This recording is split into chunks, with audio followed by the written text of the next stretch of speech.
Paul KROLL versus MARQUIS Taylor. This fight took place in the super welterweight division. Marquis Taylor had a record of 12-1 and 1 with 1 KO. Paul KROLL's record was 9-0 with 6 KOs. When they gave the commentary talking to the fighters before the fight, Marquis Taylor just said that he was going to use movement and move his head and just avoid punches. Paul KROLL came in the fight. I guess he was undefeated with 9-0 with 6 knockouts, giving Marquis Taylor no respect at all. He said that Marquis Taylor throws a million punches but don't have any pop in his punches. But it seemed to be the other way around.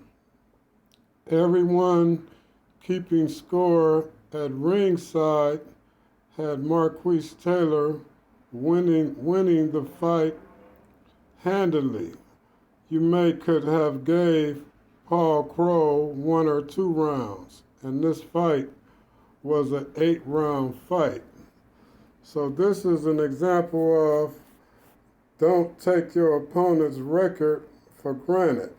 So evidently Paul KROLL looked at Marquis Taylor's record and I just thought he was just going to maul through him and I guess knock him out. He had been knocking people out. He got 6 knockouts out of 9 fights, but Marquis Taylor single-handedly, he did everything better than Paul KROLL. Paul KROLL was swinging with wild shots and missing. Marquis Taylor was countering him, hitting him at all angles.